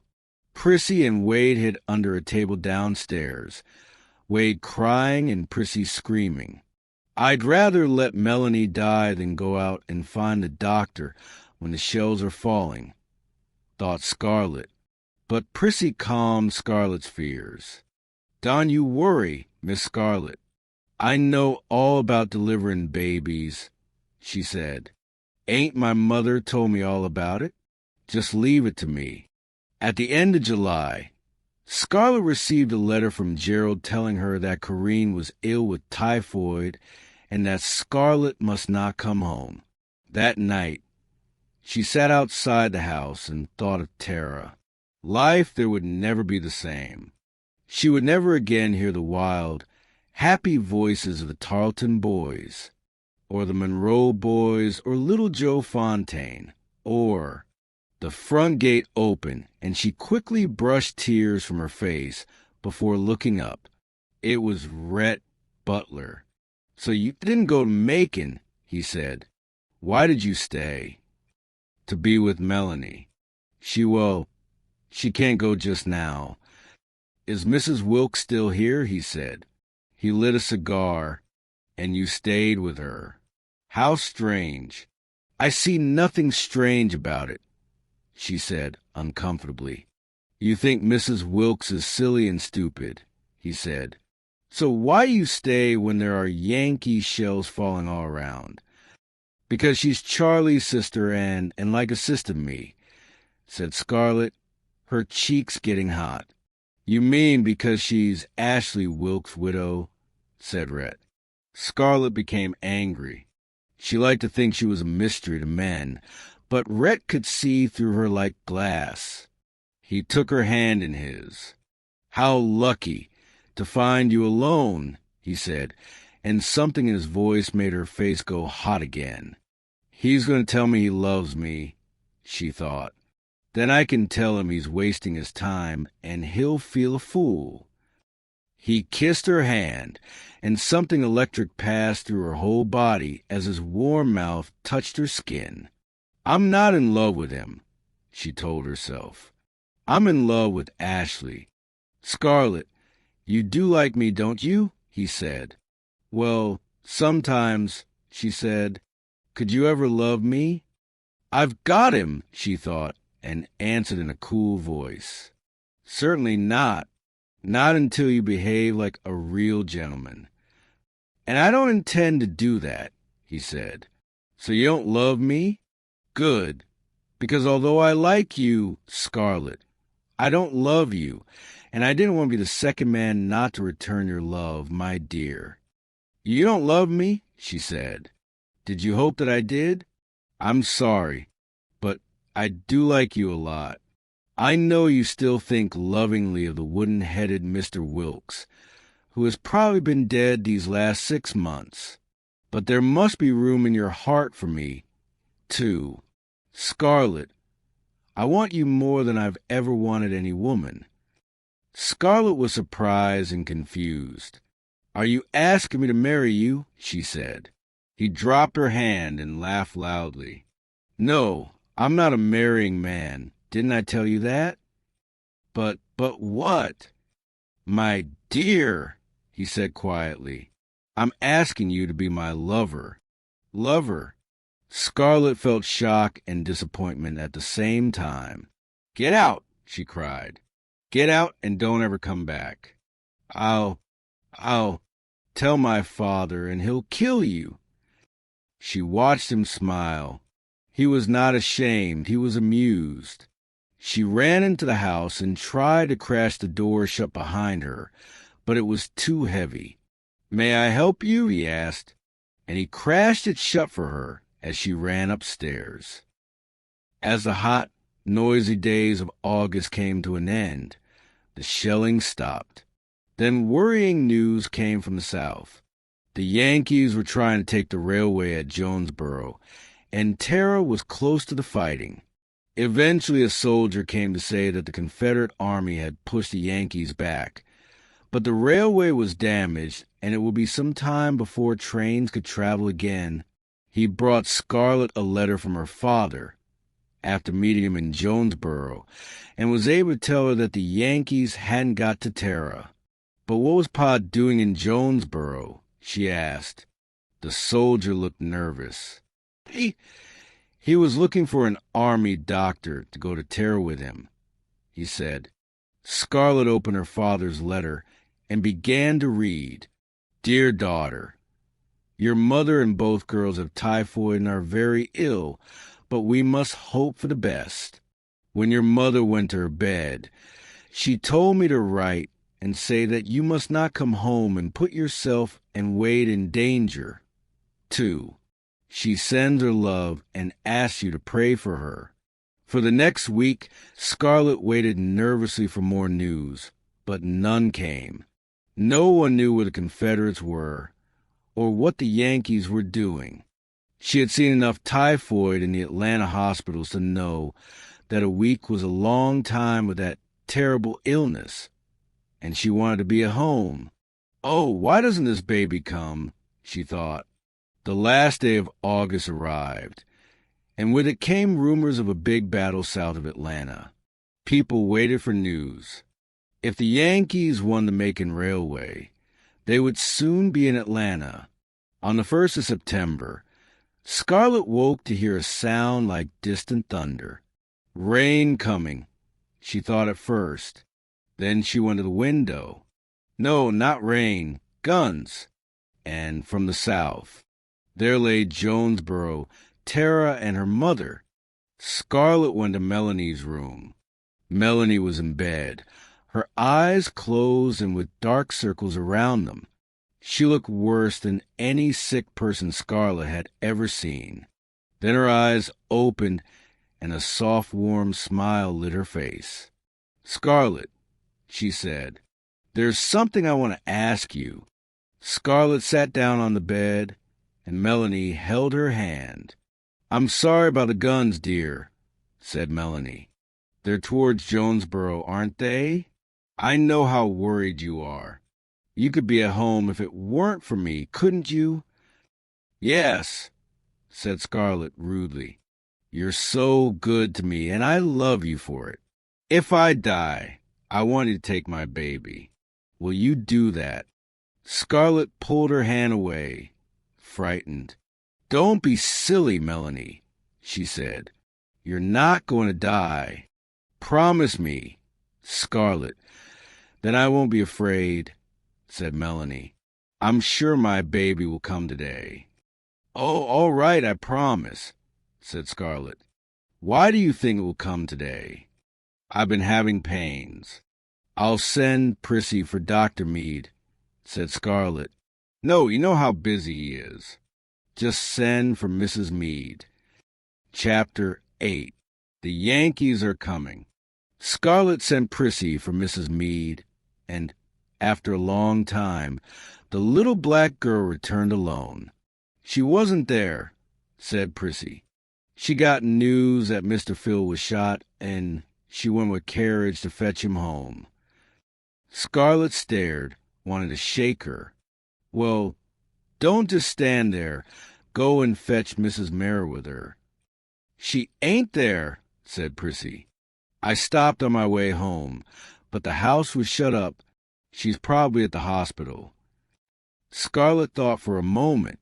Go to Mrs. Elsing and explain everything, she said. Ask her to come. And hurry. She went back to Melanie's room where Melanie was lying on her side, her face white. Mrs. Meade is at the hospital, lied Scarlett. She didn't want to worry Melanie by telling her about Phil getting shot. But Mrs. Elsing is coming. It was an hour before Prissy came back, walking slowly along the road. Scarlett hurried out to meet her. Mrs. Elsing is over at the hospital, said Prissy. A lot of soldiers came in on the early train. Most of them hurt bad dash. You must go to the hospital, said Scarlett. I'll give you a letter for Dr. Meade, but if he isn't there, give it to one of the other doctors. And hurry back this time. Minutes later, Prissy went off with a letter, and Scarlett went back upstairs. Melanie asked no questions, but her face was full of pain. An hour passed, and then another. Afternoon came, and Melanie's pains were worse. Where was Prissy? Why didn't she come? Scarlet went to the window. Had the sound of the guns died away? Or was it her imagination? Then she saw Prissy running down the street, fear written all over her little black face. Scarlet quickly moved from the window. "I'll get some cooler water," she told Melanie. She got downstairs as Prissy came in. "They're fighting at Jonesboro, Miss Scarlet. They say we're losing the war." "W, here's Dr. Meade." "When is he conning?" said Scarlet. "He ain't at the hospital. Mrs. Merriweather and Mrs. Elson ain't there either. A man told me the doctor was down at the railway station with the soldiers from Jonesboro. But, Miss Scarlet, I was too frightened to go down there. People are dying down there, and I'm frightened of dead people." "What about the other doctors?" asked Scarlet. "Miss Scarlet, I couldn't get them to read your letter," said Prissy. "They're working in the hospital like they're all crazy. Don't worry me about babies when we got men dying here," one of them shouted at me. "Listen," said Scarlet, "I'll get Dr. Meade, and you sit with Miss Melanie. Don't tell her where the fighting is, and don't tell her that the other doctors won't come. Do you hear?" Scarlet hurried out of the house and into the hot sun. A soldier came riding past, and she stopped him. "Are the Yankees coming?" she asked him. "Yes, miss," he said. "The army are leaving Atlanta soon." Scarlet began to run. People rushed past her as she pushed her way through the crowd and on towards the station. But as she went round the side of the Atlanta Hotel, she stopped. There, lying on the ground under the heat of the sun, were hundreds and hundreds of men. Some were screaming with pain. There was blood everywhere, and the smell of unwashed bodies came to meet her. She put a hand across her mouth and nose. Then she lifted her skirts and stepped over dead men, and men with blood on their uniforms, and men making sound which had to mean, "Water! Water! Dr. Meade!" cried Scarlet. "Is Dr. Meade here?" A man looked up. It was the doctor. His shirt and trousers were red with blood, and his face was gray with tiredness. "Thank God you're here," he said to Scarlet. "I can use every pair of hands. Quickly, come here." She went to him as fast as she could across the rows of bodies. "Doctor, you must come. Melanie is having her baby." "Baby?" thundered the doctor. "Are you crazy? I can't leave these men. Get some woman to help you. Get my wife." She started to tell him why Mrs. Meade could not come, then stopped. She could not tell him his son was hurt. "Doctor, please," she cried. "Please come." He looked at her. "The Yankees are coming, and the army is moving out of town. I don't know what they'll do with these men. There aren't any trains. The Macon line is under Yankee control. Listen, I can't promise, Scarlet, but I'll try." Scarlet went back to the rows of men.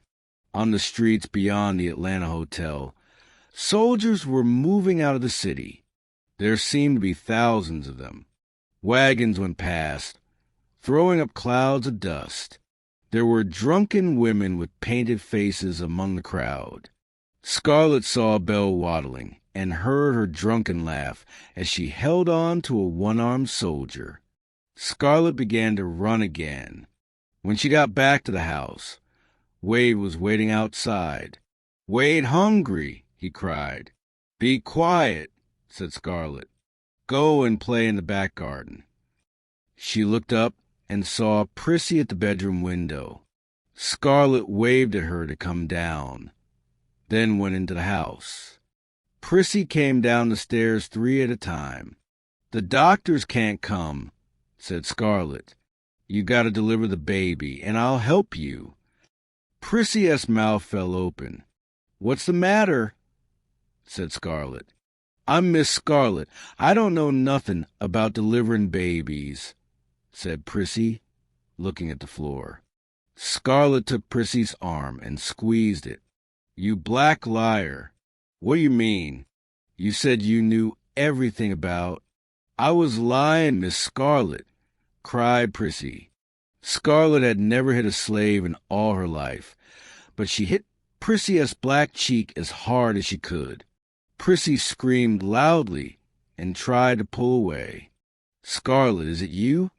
Melanie's weak voice came from upstairs. Please come. Please. Scarlet tried to remember what Mammy and Ellen did when Wade was born. Build a fire and make sure there's plenty of water, she told Prissy. Bring all the towels you can find, and some string and a pair of scissors. Quickly, she pushed Prissy toward the kitchen, then took a deep breath before going upstairs. There was never an afternoon as long as this one, or as hot. Scarlet pulled the bedroom curtains across to keep out the sun. Melanie tried to be brave, but when evening came, she began calling for Ashley over and over until Scarlet wanted to cover her face with a pillow. Perhaps the doctor will come after all, thought Scarlet, and she told Prissy to go to the Meads' house and see if he or Mrs. Mead were there. Prissy went, but came back soon after alone. The doctor ain't been home all day, she reported. And Miss Scarlet, Mr. Phil is dead. He was shot. I didn't see Mrs. Mead because she was getting his body ready for... All right, said Scarlet quickly. Melanie opened her eyes and whispered, Are the Yankees coming? No, said Scarlet. Prissy, S.A. liar. Yes, miss, I am, agreed Prissy. The Yankees are coming, whispered Melanie, guessing correctly. My poor baby. Scarlet, you mustn't stay here. You know I won't leave you, said Scarlet. Why not? Said Melanie. I'm going to die anyway. Chapter 9. Escape from Atlanta. Scarlet came down the dark stairs slowly, like an old woman. She went outside and sat on the front step. It was all over. Melanie was not dead, and Prissy was giving the small baby boy his first bath, while Melanie was asleep. The night air was cool and fresh on her face and arms. More soldiers were leaving the city, passing by the house, although she could not see them clearly in the darkness. What could she do? Where could she turn for help? Scarlet remembered Rhett. He was strong and clever, and he wasn't afraid of the Yankees. And he had a horse and carriage, too. She called Prissy. Captain Butler lives at the Atlanta Hotel, she said. Go there quickly and tell him about the baby. Tell him that I want him to get us out of here. Suppose Captain Butler ain't at the hotel, said Prissy. Go to the bar rooms. Go to Belle Waddling's house, said Scarlet. Just find him, or the Yankees will get us all. Scarlet went back into the house and waited. After some time, she saw that the sky was becoming pink over the east of the city. Then a large flame shot high into the darkness. The Yankees are burning the city, she thought. Moments later, Prissy ran into the room. The Yankees? Scarlet began. No, it's our men, said Prissy. They're burning the gun factory and what the army left. We're all going to burn up. Did you see Captain Butler? Said Scarlet. Yes, I saw him, and I says, come quick, Captain Butler, and bring your horse and carriage. And he says they took his horse, but he'll steal another one. He's coming? He's going to bring a horse. So he says... Scarlet began to feel better. She would forgive Red anything if he got them out of this mess. Wake up Wade and dress him, she told Prissy. Then pack some clothes for all of us. Don't tell Miss Melanie we're going, not yet, but put 2 thick towels around the baby and pack his clothes, too. It seemed hours before Rhett finally came with the wagon. He was dressed as if he was going dancing, in a white coat and trousers. He carried 2 guns, and his pockets were full of bullets. "Good evening," he said, smiling and taking off his hat. "Fine weather we're having. I hear you're going on a trip. If you make any jokes, I'll never speak to you again," said Scarlett, her voice shaking. "You're frightened?" He pretended to be surprised. "Yes, I am. And if you had any sense, you'd be frightened, too," she said. "We must get out of here." "And where are you going?" he asked politely. "I'm going home," she said. "You mean to Tara?" he said. "Scarlett, are you mad? The Yankees may be all over Tara by now.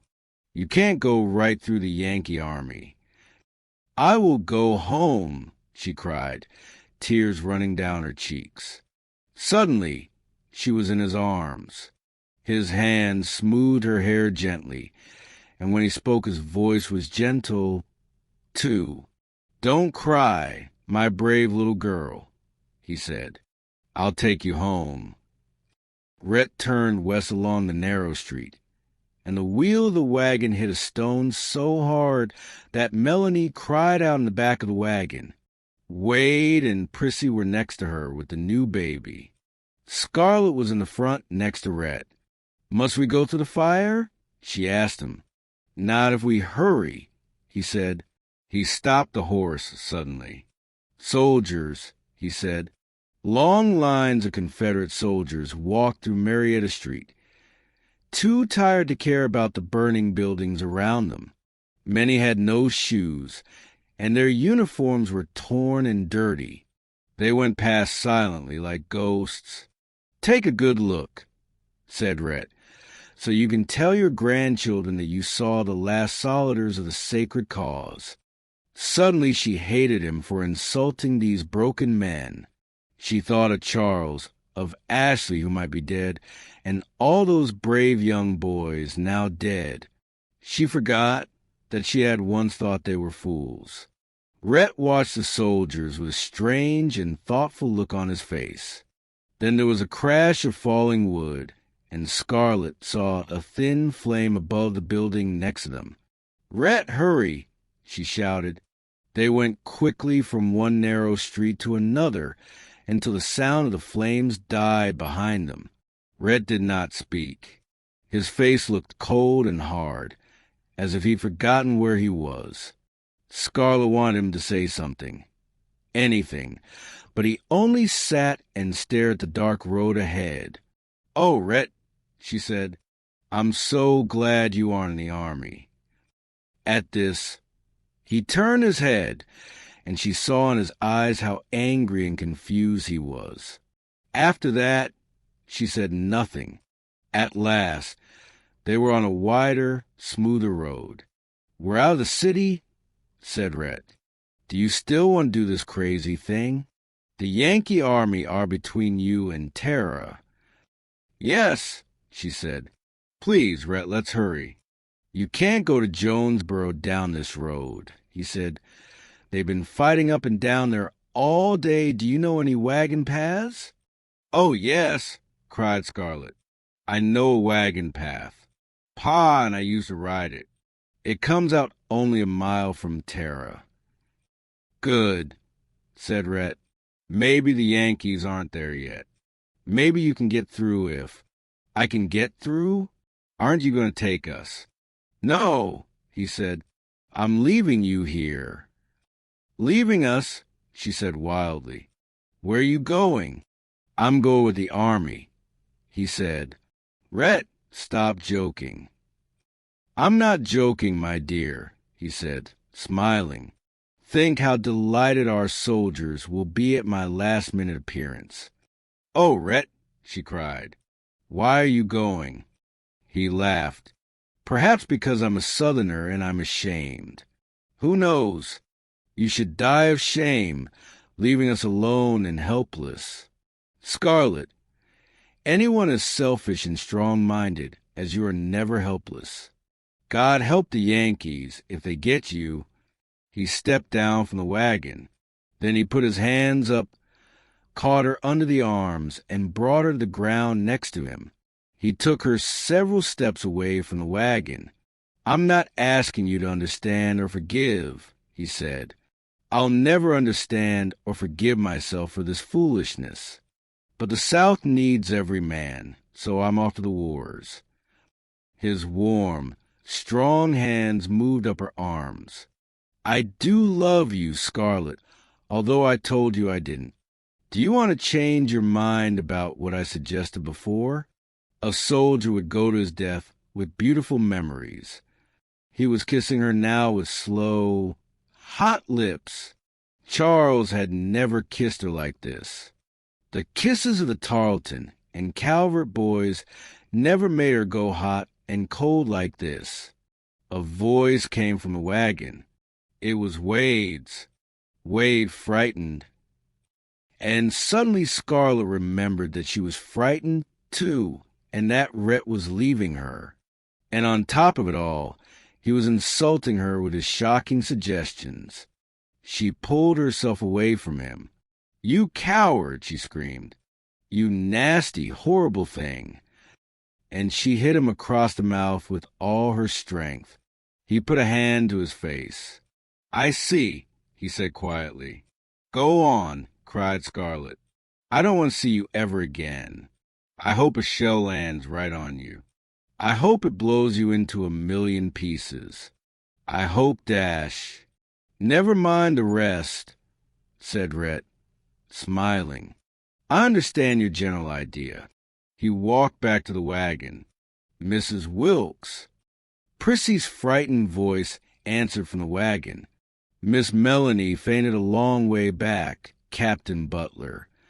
That's probably best, he said. If she was awake, I doubt that. She could live through all the pain. Take good care of her, Prissy. He turned round. Goodbye, Scarlet. Scarlet knew he was looking at her, but she did not speak. She saw his big shoulders moving in the dark. Then he was gone. She came slowly back to the wagon, her knees shaking. She put her head against the neck of the horse and cried. Chapter 10. Home. Many times on that journey Scarlet heard soldiers coming and had to hide the wagon in fields among the trees, then wait while the men went past like ghosts in the darkness. She lost her way and cried when she could not find the little wagon path she knew so well. But a few miles after she found it, the horse dropped to its knees, too tired to go any further. Scarlet climbed into the back of the wagon, heard Melanie whisper, Scarlet, can I have some water, please? And heard herself answer, There isn't any, before she went to sleep. When she woke, the sun was pouring through the trees, and everything was silent.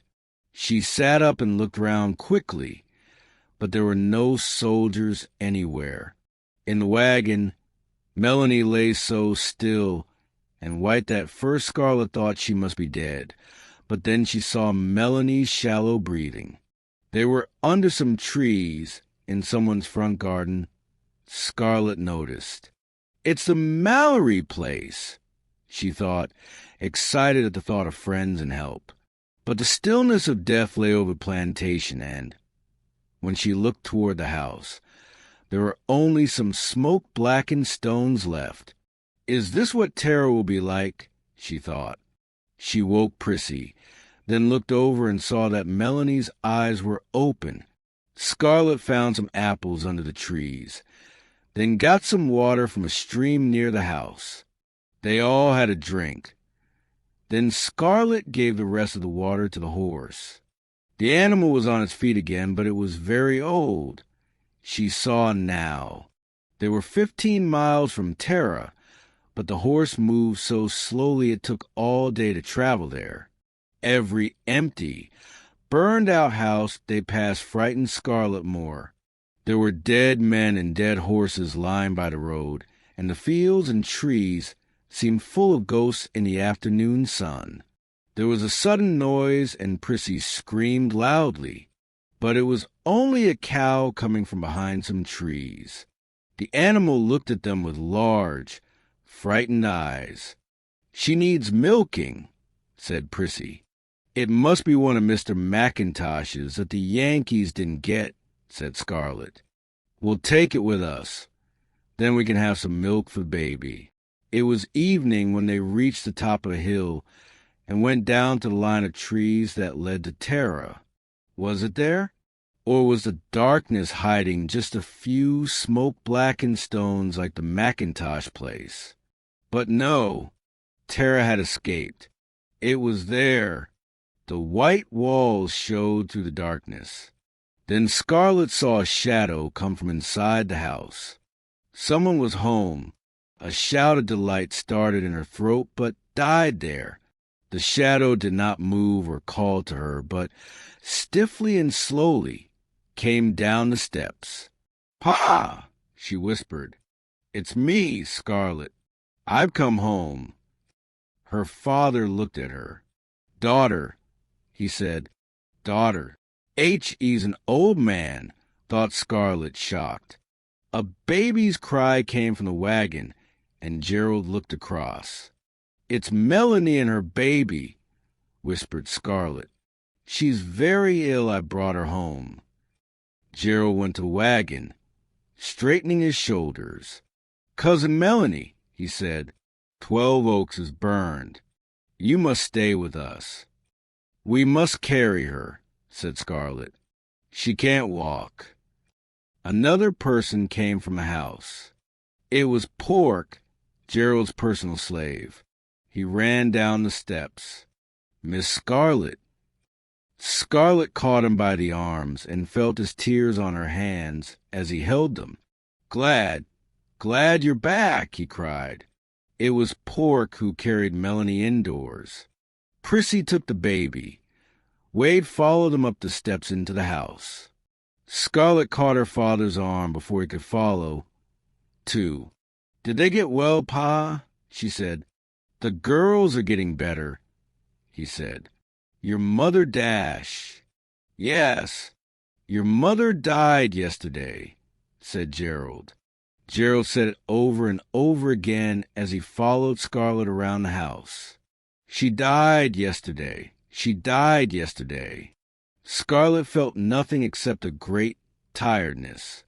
She would think of Mother later, or she would simply cry and cry. Later, when she was alone with her father, she asked, "Why didn't the Yankees burn Tara?" "They used the house for offices," said Gerald. "Yankees in this house?" The thought made her feel sick. "They were, daughter," said Gerald. "We saw the smoke from 12 Oaks before they came. But Miss Honey and Miss India were in Macon, so we didn't worry about them. We couldn't go to Macon.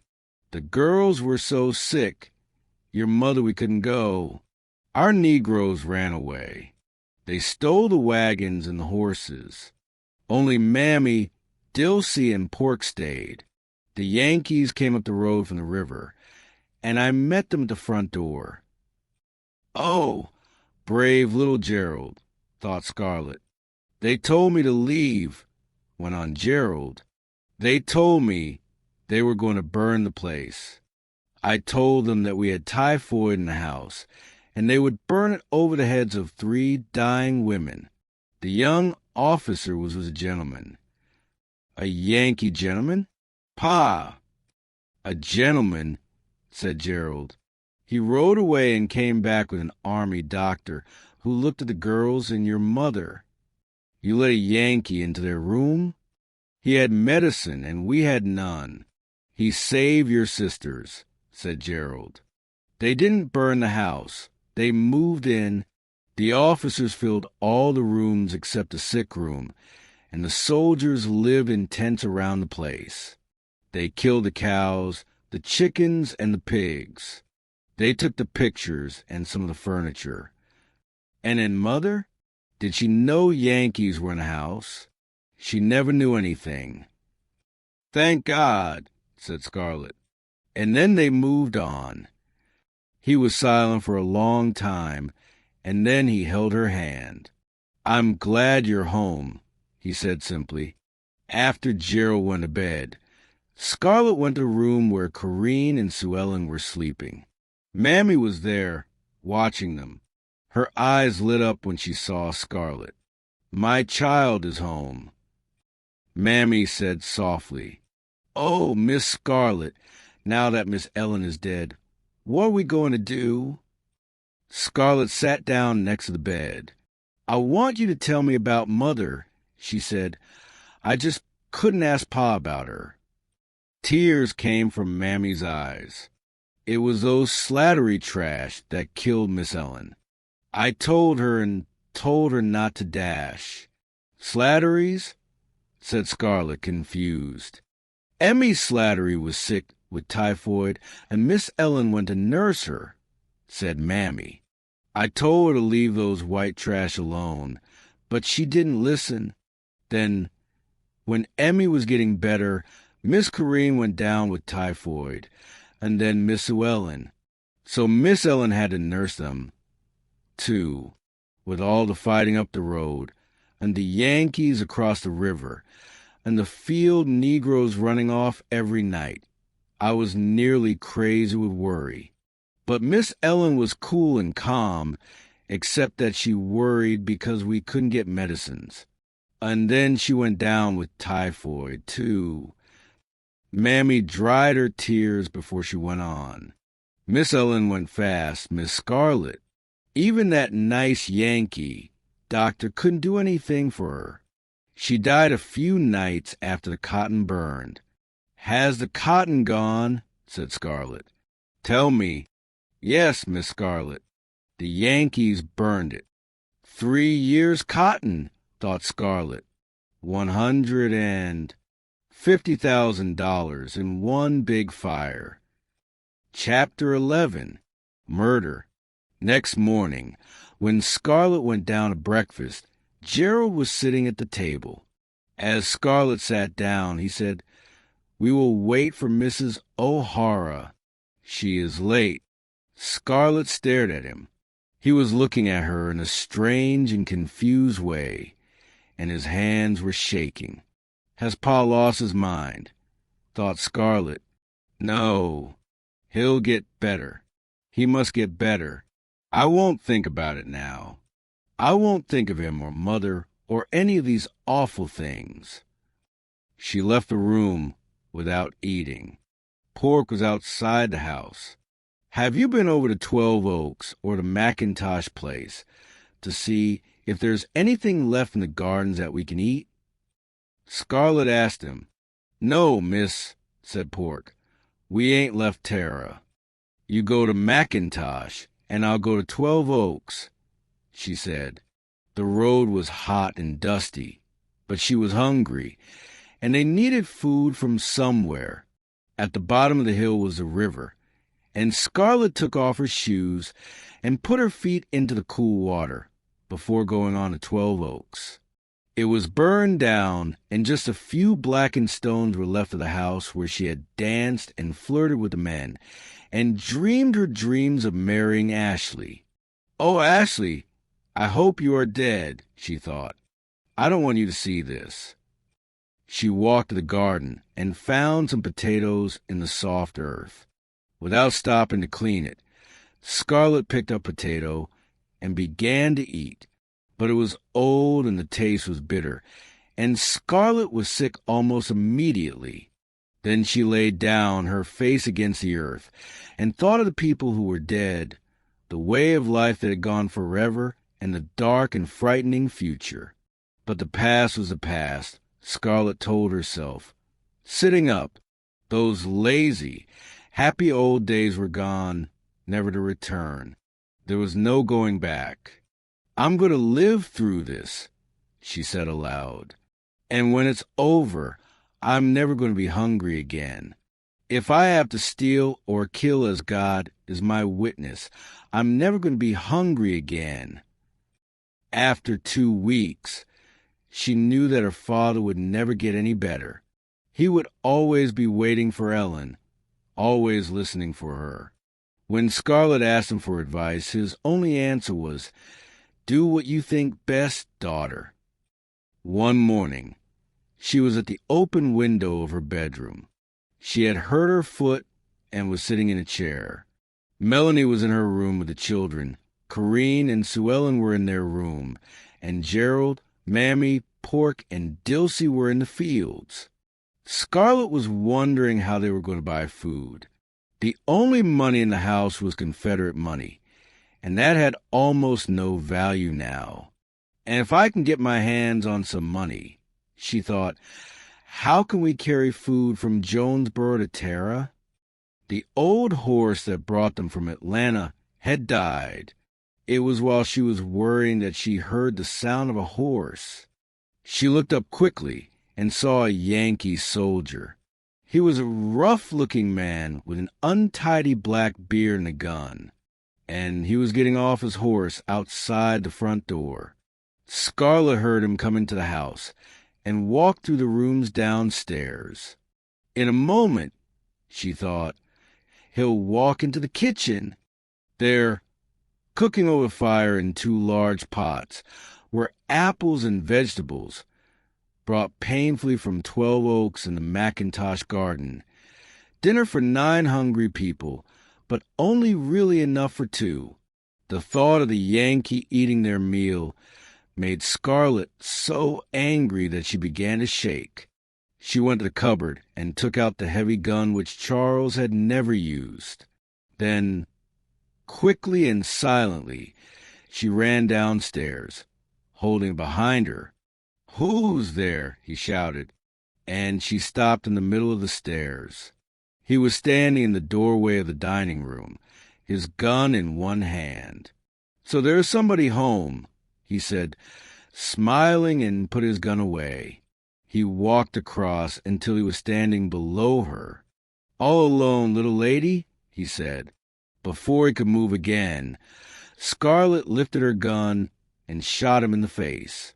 The noise filled her ears, and the man crashed backwards onto the floor. Scarlett ran down and stood over him, looking into what was left of his face.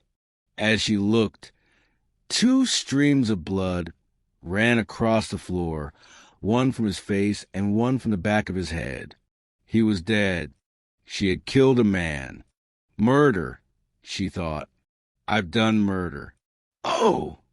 This can't be happening to me. A sound behind her made Scarlett turn round. Melanie, wearing only a nightdress, was coming down the stairs. She saw the dead Yankee, then smiled proudly at Scarlett. She's like me, thought Scarlett. She would do the same thing. "Scarlett, Scarlett!" cried the frightened voices of her sisters. Then Wade began to scream. Melanie climbed back up the stairs and opened the door of the girls' room. "Don't be frightened," she said, laughing. "Your sister was trying to clean Charles's gun, and it went off and nearly frightened her to death. Wade, your mother just shot your dear pa's gun. When you get older, she'll let you shoot it, too." What a cool liar, thought Scarlett. I couldn't think that quickly. But why did she lie? They got to know I've done it. Melanie came back downstairs, although she was weak and in pain. "Scarlett, we must get him out of here," she said. "He may not be alone, and if more soldiers come and find him, dash." "He must be alone," said Scarlett. "I didn't see any others from the upstairs window." "Well, no one must know about it," said Melanie. "The Negroes might talk, and then they'll come and get you. We must hide him before they come back."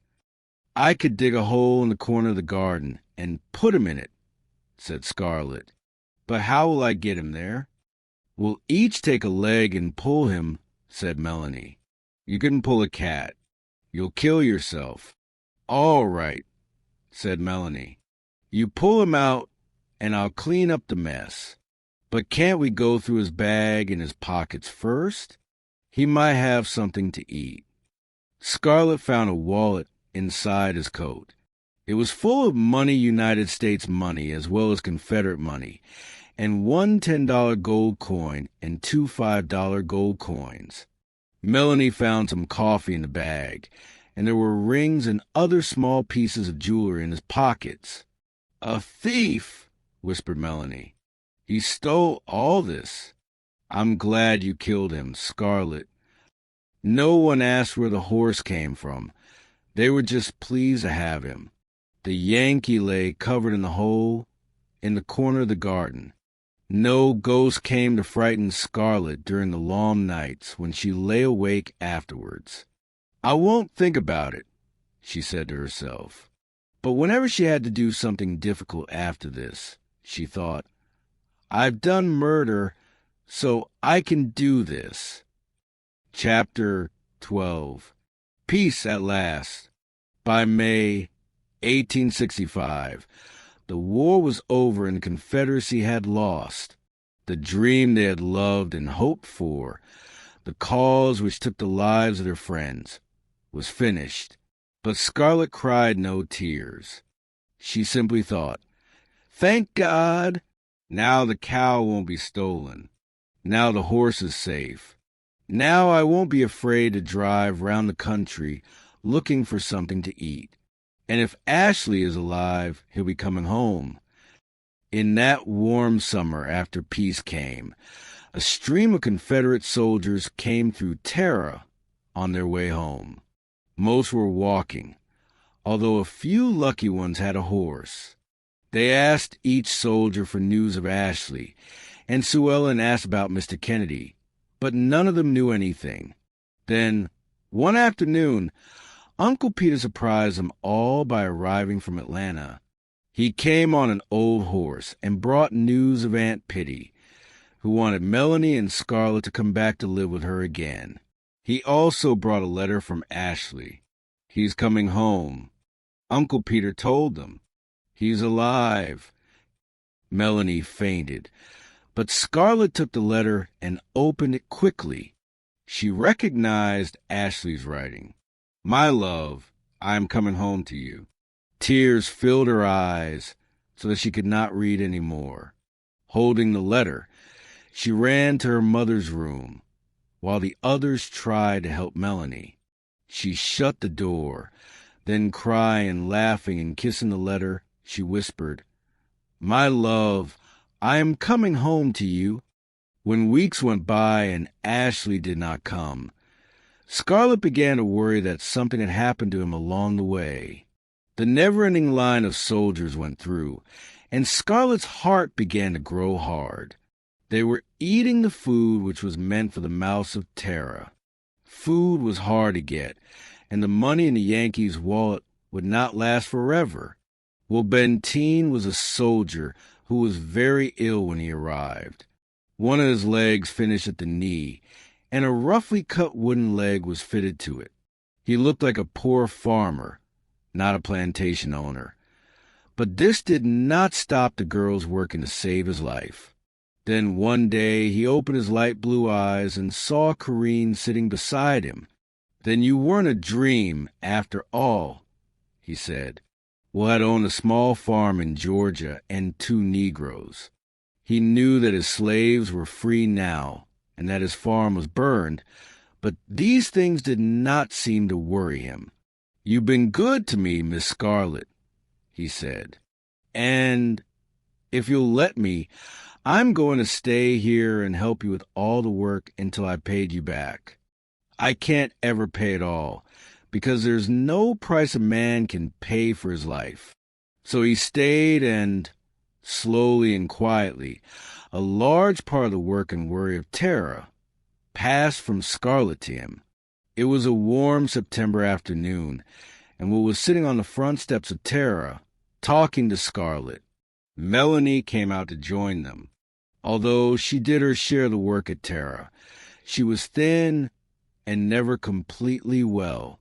Will was talking about his trip to Fayetteville that morning when he looked along the road leading to Tara. Another soldier, he said.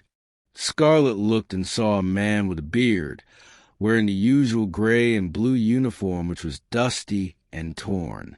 I hope he isn't very hungry, she said. He'll be hungry, said Will. Melanie stood up. I'll tell Dilsey to. She stopped so suddenly that Scarlet turned to look at her. Melanie's hand was at her throat, and her face was white. She's in a faint, thought Scarlet, jumping to her feet. But Melanie was running down the steps, her arms stretching out towards the soldier. And then Scarlet knew the truth. The man lifted his face and looked towards a house, as if he was too tired to take another step. Melanie, crying out, threw herself into his arms. Scarlet took 2 steps forward, but Will stopped her. Don't spoil it, he said quietly. Let me go, you fool. Let me go. It's Ashley. Will held her. He's her husband, ain't he? He said calmly. Scarlet looked at him angrily, and in the quiet kindness of his eyes, she saw understanding and pity.